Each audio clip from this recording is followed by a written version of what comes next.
Hello and welcome to Casual Leaves. Today I'm finally getting down to making my own DIY Aroid soil mix, and this is based on a very popular Aroid mix, which is Molly's Aroid Mix. We all in the houseplant community know about Molly's mix. It has been one of the best mixes, which is very effective and has shown great growth for plants. If you follow any of the good houseplant channels, not just good, the best ones, you'll see they all use Molly's Aroid Mix. So I went onto their website and I thought, let me see what contents do they have, and they actually do share the recipe on their website, so I decided to follow that on my own. We don't get Molly's where we stay, of course, so I thought it would be best that I make it on my own. And today we are also doing a special thing, which is going through my new Hoya plant haul. So I have some 5 new Hoyas here, and I thought we could repot them in this new DIY Aroid soil mix based on the Molly's mix, so that I can even monitor how the soil works for these plants, and then eventually we will be able to follow the journey of it, how it does well or not. Hoyas, of course, can have a slightly different requirement to soil mixes, but the one I'm making is kind of a standard one. I'm going to use it for all my houseplants. If it works well, that's good, or I can adjust it in the future. I have also tried to use things which are available to me where I stay easily, things that I get easily around here. So that's what we are going to be starting with. There can be variations to this recipe. It's not a single recipe to be followed to the T. It depends on what is good for you, what works for your environment, the conditions around your home, your house, where your plants are. It all depends on that, and of course your location and the kind of water and climatic conditions. So without any further delay, let's get into the recipe. So I have here a good 45%, I would say 40 to 45% of cocoa chips mixed with Coco Coir. This is a block of Coco Coir chips which I got on Amazon. So I soaked it into water, and this is how it is after being soaked for a couple of hours. I think for about 3 to 4 hours it has been soaking up. I have drained out all the excess water, and that's the majority of the ingredient in the entire mix. The second one is vermicompost / worm castings. Again, on Amazon I could not find worm castings, so I have vermicompost / worm castings, which is essentially similar, quite similar. I was quite hesitant to be using this because I did not want to use this in my soil mix, but I've been told by a couple of people who really know plants well, who have a lot of knowledge, that it's best we use worm castings. So that's what I have here. That's the next set of ingredient. It would be about, say, 15% of the entire recipe. The next 15% of the recipe is perlite, which is like a standard thing to add for retaining moisture and of course to allow the soil to be more aerated. Followed by that is 5% of pumice stone, 5% LECA balls, and 5% charcoal. So the last column you see is a 15% collective mix of pumice stones, LECA balls, and charcoal. The whole set is of course like 100%, 45 being my cocoa chips in my case, followed by 15% of vermicompost / worm castings, followed by 15% of perlite, 5 of pumice stone, LECA balls, and charcoal. Now all of that I have mixed here in this box. I have made like a soil box, like an airtight container with a lid. So I have stored it in here, and I will be using the soil mix today for my Hoya plants. And with that, let's get into the new plants. But before that, if you're new here, thank you so much for joining me. Thank you so much for deciding to watch this video. I make houseplant videos and some other interesting review and unboxing videos. And if you're returning here, thank you so much. It means a lot that you decided to be with me one more time. So I ordered some Hoya plants from Lush Patio on Instagram. I think they have a really good collection. They've got some really rare Hoyas, and I thought, let me just try them out. So in no particular order, let me just start with the 5 Hoyas I've ordered from them. The first one here is a beautiful variegated Wayetii, and I love this Hoya so much because of its long leaves. It's almost like lance-shaped leaves with a lot of variegation. The variegation of course depends on the lighting conditions, so the more light you give it, the more beautiful the variegation becomes. It's right now kind of a yellowish variegation, but it can be whitish, pinkish, yellowish depending on the kind of light source that you may have. Since the time I've got it, it has pushed out new growth already. This is a new leaf. It's pretty beautiful. There's a lot of new growth points inside as well. Even this one here is a new leaf. so it's pushing out new leaves already, though it arrived in a little plastic container. Just on a little note, the packaging wasn't that great when the plant arrived, but luckily the plants are doing well. Also, all of them have been like a single cutting plant. All of them are just single vines, but that's totally fine considering that the quality itself of the plant is very good and they've already been pushing out new leaves. It makes me so much more confident that I can grow Hoyas, or rather my home has conditions for growing Hoyas, which is a very good thing. So that's the first one. Second one is a similar plant again with long leaves, lance-shaped leaves, which is a Hoya Minibell. I think it goes by both the names. It's got some fungus gnats. You can see that there are already some roots coming into the container. Again, I received these plants about a month back. This was before I went away for a couple of weeks in between, and that's why I could not shoot this video. I could not really do the introduction of these plants earlier, but in the meantime they all started pushing out new growth, so it was a good way for me to test and know that the plants in terms of the quality are very good.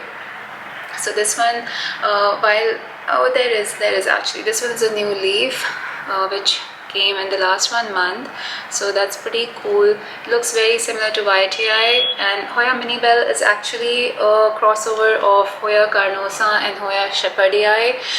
That's why it's got the traits of both the parents. So it looks like a shepherdii leaf, but it's got the thickness of a carnosa leaf. Very pretty, very beautiful. Can't wait to have a bushy plant for all of these Hoyas. Again, like I said, these are single cutting plants.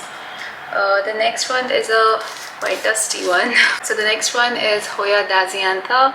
This is a very rare plant as I understand it to be. So I've been reading about all these Hoyas, and they are sought after Hoyas for all collectors who love Hoyas.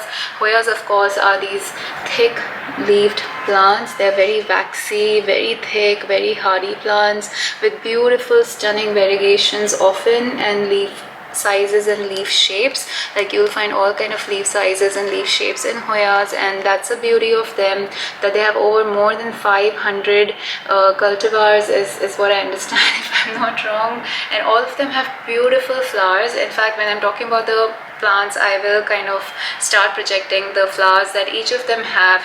Most of the Hoyas have really beautiful flowers, blooms, which come in clusters and have a very beautiful sweet fragrance, which is the most sought after thing by Hoya. So when you have a Hoya bloom, they really smell beautiful.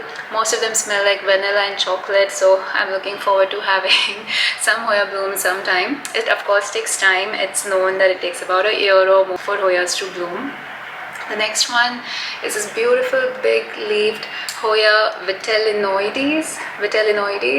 So this is Hoya Vitellinoides. It's a beautiful big leaved Hoya with kind of yellowish tinge to the leaf, which is I think something to do with the egg yolk color, which is also something to do with the flowers, the color of the flowers.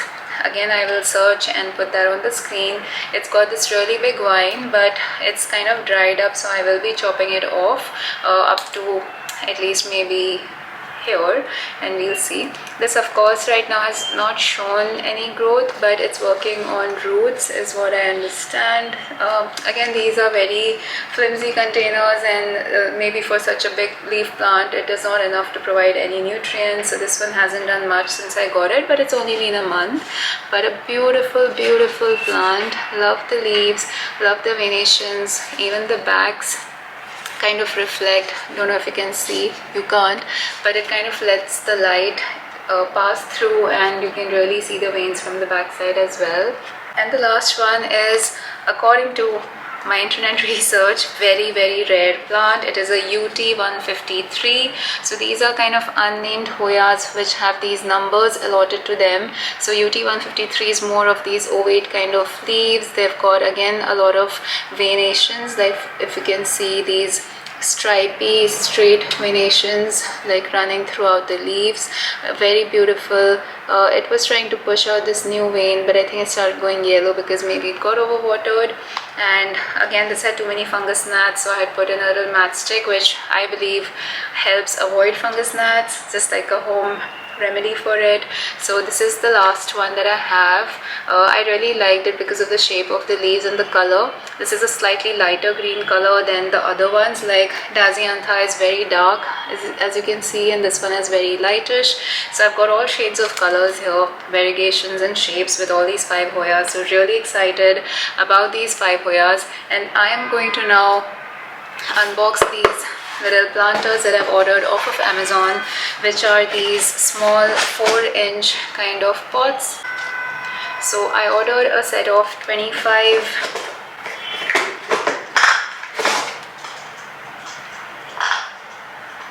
so just a lot of containers, 25 of these containers, which I think would be the right size. They've got very nice perforations at the bottom. I think these are also good for LECA and pon substrates, but they'll be perfectly fine for the kind of Hoyas I have. I think it's the right size because these are really small plants and they'll really look cute when I have them in the same kind of pot, which is also the reason why I delayed filming this video, because I was waiting for these pots and for my soil mix to happen. So really glad that both things are happening today.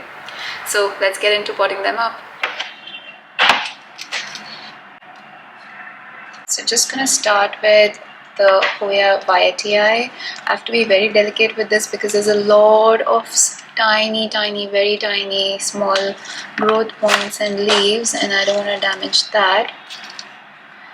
The roots are very small right now, so the roots are pretty tiny, which is fine, but the fact that it's been pushing out new growth, I don't know if I can show it. So there are some growth points here in the center, which is what I want to maintain. I think this is a good soil mix. It's got a bit of sand, so I'm going to mix this in my soil mix which I just made.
Okay, so here we are. I've got all these little cuties planted up here in the same pots.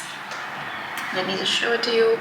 So that's my Hoya Variegated Wayetii, Hoya Dasyantha, Hoya UT153, Hoya Minibell or Minibella, and my Hoya Vitellinoides. So looking great, all of these 5 Hoyas, love them. I love this set of 5 similar looking pots. I just love it so much. I've used my own soil mix for the very first time. This is the first time. I have actually in the past done it, but it was very disproportionate. I got a ready soil and I just mixed a bunch of other things which I wanted to add into it, and I thought that's a DIY soil mix, which it was. But this one is from the scratch, so very happy. And all of these Hoyas are just so beautiful. Totally recommend buying these Hoyas, which are these lance-shaped leaves. Beautiful. Can't wait for them to grow bigger so we can propagate them and make bushier, bigger plants. Also, you can check out Lush Patio. I would highly recommend. These are very affordable Hoyas.